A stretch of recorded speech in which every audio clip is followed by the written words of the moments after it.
Hello ناظرین، السلام علیکم ورحمۃ اللہ وبرکاتہ۔ امید ہے آپ لوگ خیر و عافیت کے ساتھ ہوں گے۔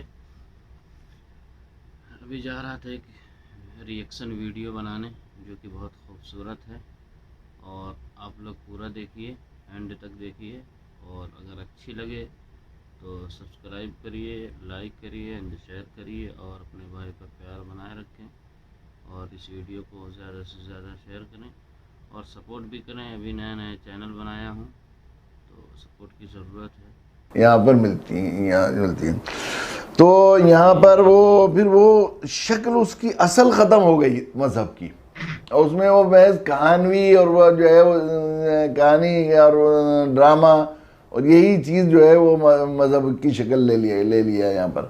تو ظاہر ہے انسانی عقل تو اللہ تعالیٰ نے شعور رکھا ہے کہ انسان کی فطرت میں مزاج میں یہ بات رہی ہے کہ وہ ایک ایسی ذات کو مانے جو تصور اور خیال میں نہ آئے، اور توحید انسان کی اندر کی پیاس ہے، اس لیے اسے عقل کے مطابق بنانے کے لیے یہاں جو ہے بہت کوششیں کی گئیں۔ سرسوتی دیانند جی اور سوامی وویکانند نے بہت دن تک مذاہب کا مطالعہ کیا، اور پھر اس کے کوشش کر کے آریہ سماج کی استھاپنا کی ابتدا میں۔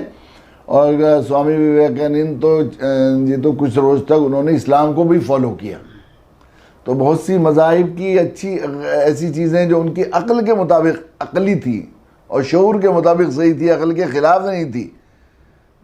عقل کے سے ماورا ہونا الگ چیز ہے، لیکن عقل کے خلاف نہیں ہوتا کبھی مذہب۔ یہ اصول رہا ہے، علماء نے لکھی ہے یہ بات کہ عقل کے خلاف نہیں ہوتا مذہب کبھی، لیکن ماورائے عقل ہونے کا مطلب یہ ہے کہ جو عقل کی ایک محدود اس کی تگ و دو ہے، یہ حواس خمسہ سے چیزیں حاصل کرتی ہے، جس طرح ہمارے دیکھنے کی حدود ہیں، سننے کی حدود ہیں، اس طرح عقل کی بھی ایک حدود ہیں۔ تو آخرت کے بارے میں یا اللہ کے ذات و صفات کے بارے میں اور بہت سی ایسی احکام کے بارے میں، اللہ کو کیا طریقہ پسند ہے، عبادات کس طریقے سے ہونی چاہیے، محض عقل سے فیصلہ نہیں کیا جا سکتا۔ تو جو ہے وہ عقل کی حدود اس سے یہ چیز آگے ہے، آگے ہونا الگ ہے۔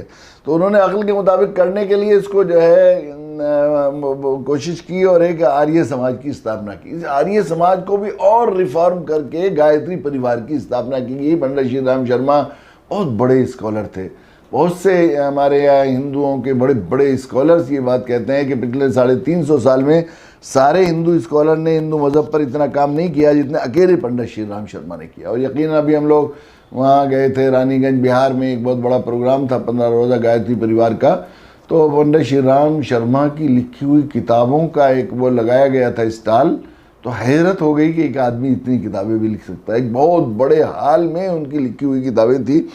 یہ پنڈت شری رام شرما یہ بات فرمایا کرتے تھے، قرآن نے جو یہ بات کہی ہے الذین یعرفونہ کما یعرفون ابناءہم، اے نبی آپ کو اس طرح جانتے ہیں جیسے اپنی اولاد کو جانتے ہیں۔ اپنے بیٹے کو آدمی پہچانتا ہے، اپنے اولاد کو، بیٹوں کو کس طرح پہچانتا ہے آدمی؟ فوراً دیکھ کر ہر طرح سے جانتا ہے، اس کی اندر و باہر ساری چیزوں کو جانتا ہے۔ اس طرح یقیناً یہ بات 100% اسی طرح ہے۔ ہماری مذہبی کتابوں میں اللہ کے نبی صلی اللہ علیہ وسلم کے آنے کی اسی طرح پیش گوئی کی گئی، حتیٰ کہ نام تک نراشنس ویدوں میں ہے، وہ نر جس کی پرشنسا کی گئی، جس کا اگر سنسکرت سے ڈکشنری میں ترجمہ کیا جائے گا عربی میں تو محمد کے علاوہ دوسرا ترجمہ نہیں کیا جائے۔ ان کی والدہ کا نام سومتی ہوگا، آمینہ ان کا نام ہوگا، وہ زمین کی نب میں پیدا ہوں گے، اور ساری چیزیں بتائی گئی۔ وہ بتاتے تھے کہ لیکن ہم لوگ سمجھتے تھے کہ وہ ہندوستان میں اصل میں تشریح مذہب جو ہے آسمانی گرنتھوں کی جو زبان ہوتی ہے اور مذہبی کتابوں کی جو زبان ہوتی ہے اس کے اشارے ہوتے ہیں، تو ان کی تشریحات میں بہت گنجائش رہتی ہے۔ تو اس تشریح کو سمجھنے میں ہمیں سے غلطی ہوئی۔ انہوں نے کہا کہ بہت سے ہمارے یہاں کے بڑے بڑے پنڈت اور مخلص عبادت کرنے والے کل کی اوتار کی انتظار میں گفاؤں میں مرن ورت رکھ کے مر گئے، کہ جب تک وہ آئیں گے نہیں اور ہم ان پر ایمان نہیں لائیں گے اس وقت تک منہ پر کوئی لقمہ نہیں رکھیں گے۔ اتنا ان کے آنے کا انتظار تھا۔ تو اسی طرح یہ لوگ بھی اسی طرح کہتے تھے الذین یعرفونہ کما یعرفون ابناءہم، تو تمہیں تو سب سے پہلے ایمان لانا چاہیے تھا، لیکن میں اس وجہ سے کہ وہ یہودیوں میں نہیں ہوئے اور آپ میں سے نہیں ہوئے بلکہ ان لوگوں میں سے ہو گئے جن سے تمہیں مخالفت تھی۔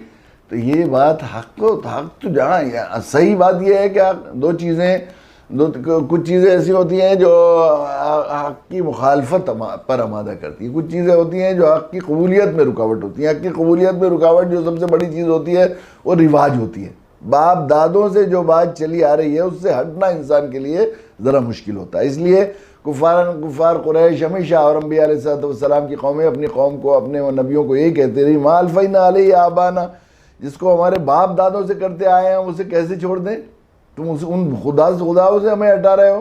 یہ حق کی قبولیت میں رکاوٹ ہوتی ہے انسان کے لیے۔